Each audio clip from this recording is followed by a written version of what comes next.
Congolaises, Congolais, chers compatriotes, la date historique du 30 juin 1960, profondément ancrée dans nos cœurs, marque l'accession de notre pays, la République démocratique du Congo, à la souveraineté nationale et internationale. Aujourd'hui, encore 63 ans plus tard, nous célébrons avec grande fierté cet événement, non seulement pour honorer la lutte de notre liberté et de notre indépendance menée avec courage et détermination par les pères fondateurs de notre nation, mais aussi et surtout pour réitérer notre attachement à ce bien précieux qu'ils nous ont légué et que nous avons à notre tour le devoir de transmettre comme tel aux générations futures, et ce, en dépit de toutes les adversités d'où qu'elles viennent. En effet, dès le lendemain de son accession à la souveraineté nationale et internationale, notre peuple a dû surmonter plusieurs décennies de violences entretenues et voulues, démontrant ainsi sa capacité collective à demeurer résilient en tant que nation. Ceci pour dire que l'indépendance est irrévocablement une valeur fondamentale de notre nation. Elle nous garantit la capacité à façonner notre propre destinée. Elle est une quête incessante de liberté, de dignité, de justice et de souveraineté. Elle constitue le socle de notre identité nationale, notre cohésion sociale, car elle nous permet de mettre en valeur notre culture, notre histoire et nos aspirations profondes. Il est vrai que cette année, la célébration de notre indépendance est teintée de tristesse, car notre intégrité territoriale est menacée par une force d'occupation étrangère. Certains de nos compatriotes en ce moment précis à l'Est ne peuvent pas jouir de cette liberté que nous célébrons parce que victimes de l'oppression des agresseurs. Je tiens à leur exprimer toute notre compassion et à les assurer de notre détermination à œuvrer sans relâche pour leur libération certaine.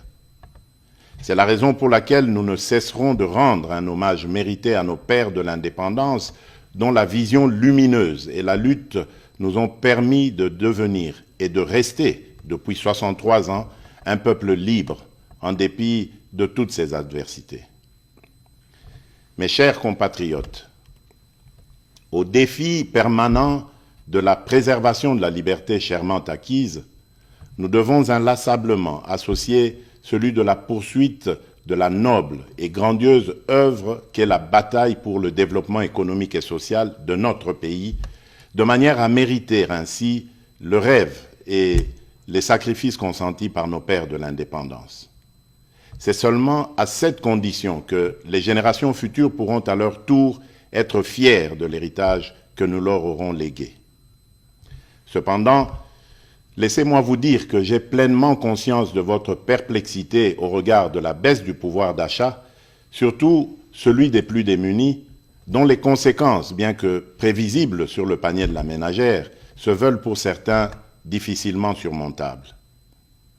Les performances enregistrées au niveau des recettes intérieures, grâce à une évolution favorable des prix de produits de base et à la numérisation du processus de recouvrement, n'ont pas été suffisamment ressentis à cause du contexte économique mondial et de la situation sécuritaire à l'est de notre pays.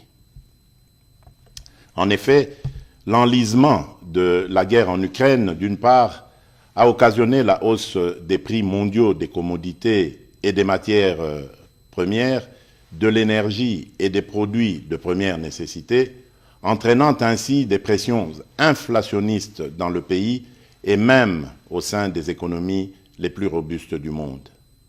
Et d'autre part, la guerre à l'est du pays a provoqué une augmentation significative du volume des dépenses exceptionnelles dans le domaine de la sécurité en vue de garantir notre intégrité territoriale. Cependant, les perspectives à court et moyen terme demeurent favorables et stables. En effet, les prévisions du Fonds monétaire international pour 2023 sont de l'ordre de 8%, de 7,2% pour 2024 et de 7,5% pour 2025. C'est ainsi que je voudrais vous rassurer que l'amélioration des conditions de vie de mes concitoyens demeure au cœur de mes priorités quotidiennes.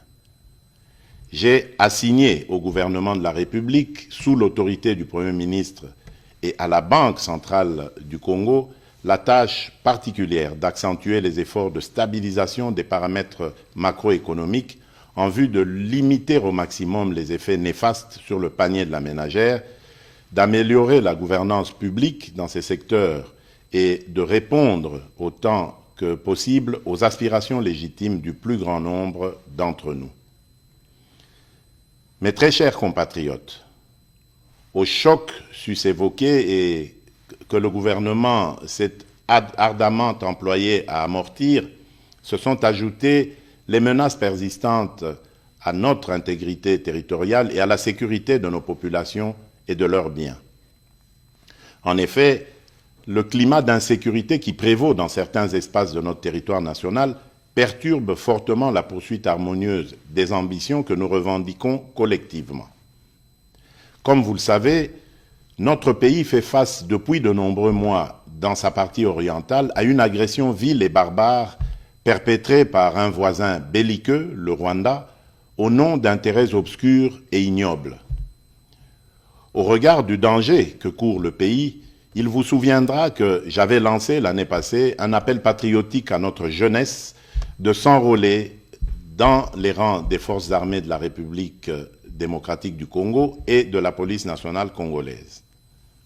Quelques mois après cet appel, nous avons été heureux de voir plusieurs dizaines de milliers de jeunes compatriotes y répondre favorablement. Ceux-ci comptent déjà parmi les renforts à l'effort de guerre livré par nos forces de défense et de sécurité, et nombreux se pressent chaque jour davantage auprès des centres de recrutement prévus à cet effet. À cette occasion, je salue la bravoure de notre peuple qui, meurtri dans sa chair, ne se résigne pas pour autant et ne cesse de défendre avec une énergie inouïe l'intégrité de notre territoire. Je salue également les forces de défense et de sécurité qui s'emploient sans ménagement à mettre l'ennemi hors d'état de nuire en vue de permettre un retour rapide de la paix et de la stabilité indispensable pour notre développement. Soyez convaincus que ce combat que nous livrons au quotidien pour sauvegarder notre souveraineté et notre intégrité, nous le poursuivrons sans désemparer jusqu'à la victoire finale. Telle est et sera notre mission. Maintenant que se confirme la montée en puissance de nos forces de défense et de sécurité, j'encourage une fois de plus le gouvernement de la République de continuer à maintenir cet effort pour que toute aventure belliqueuse sur la terre de nos ancêtres soit suicidaire pour quiconque la tenterait. C'est ici l'occasion d'exprimer notre entière solidarité à toutes nos sœurs et à tous nos frères des territoires occupés par les terroristes du M23, lesquels frères et sœurs vivent présentement dans des conditions d'extrême précarité et dont la situation humanitaire n'a cessé de se dégrader à cause de leur éloignement forcé de leur milieu d'origine et des exactions subies. Je tiens à les rassurer que les nouvelles mesures arrêtées par le gouvernement, en plus de celles déjà prises sur le plan social, dans le sens de soulager un tant soit peu leur situation, sont en voie d'être mises en œuvre. Mes très chers compatriotes, cette célébration de l'accession à la souveraineté nationale et internationale vient aussi interpeller, en cette année 2023, notre devenir comme nation et la perception de notre construction du vivre ensemble et de la cohésion nationale. Elle est l'occasion pour nous de renouveler le chantier de l'unité nationale, de construire une société républicaine plus juste, solidaire et vivable pour toutes les composantes sociologiques et linguistiques, quelles qu'elles soient. Le défi pour notre pays étant le dépassement des frontières ethniques, culturelles et linguistiques. Cela étant dit, je dénonce toute velléité tendant à opposer différentes communautés congolaises entre elles. Nous sommes un pays diversifié avec différentes cultures et langues. C'est en cela que réside tout le mystère de notre richesse en tant que peuple parmi tant d'autres sur cette planète. Nous devons célébrer cette diversité tout en travaillant ensemble pour l'atteinte de cet objectif commun qui est celui d'avancer notre pays dans l'unité et la cohésion nationale. Mes très chers compatriotes, l'année 2023 est aussi l'année des élections présidentielles, législatives, nationales et provinciales, mais aussi pour la première fois celle des élections locales. Ainsi, en dépit des différentes contraintes, j'invite instamment la CENI, comme je m'y suis engagé devant la nation, à poursuivre courageusement et sans relâche les efforts en cours en vue du respect des délais constitutionnels dans l'organisation rigoureuse des différents scrutins conformément aux standards internationaux. Au regard de l'évolution à ce jour des opérations électorales effectuées sur l'ensemble du pays, je félicite la CENI pour cette première partie du travail abattu dans le respect de sa feuille de route. De même, je rappelle au gouvernement de la République de continuer à faire sa part, notamment en prenant toutes les mesures nécessaires pour mettre les moyens financiers à la disposition de la CENI en vue de la tenue des élections transparentes et crédibles dans le respect des délais constitutionnels. En effet, ces élections donneront l'occasion aux vrais dépositaires de la légitimité populaire, c'est-à-dire le peuple congolais, de choisir librement celles et ceux qui seront appelés à assumer, pendant une période, la noble charge de la conduite des affaires de la nation au plan national ou local, dans l'intérêt général. Je vous invite donc à aller vers les prochaines élections dans un climat apaisé et serein, en maintenant sans relâche la cohabitation harmonieuse qui nous a toujours caractérisés et qui fait réellement la force de notre nation. Nous devons absolument, pour cela, préserver dans notre beau pays l'unité, la cohésion sociale et la stabilité, nonobstant nos convictions et nos choix qui peuvent, bien entendu, être divergents. En ma qualité de garant de l'unité nationale et de la stabilité de notre pays, je continuerai à jouer pleinement mon rôle pour assurer ce climat de paix qui doit mener le pays sur la voie du développement durable. Mes chers compatriotes, en ce jour mémorable, le défi majeur reste celui d'associer les couches les plus démunies de notre population dans cette orbite du développement, gage d'une véritable indépendance. C'est le rôle assigné au programme de développement local des 145 territoires, le PDL 145T en sigle.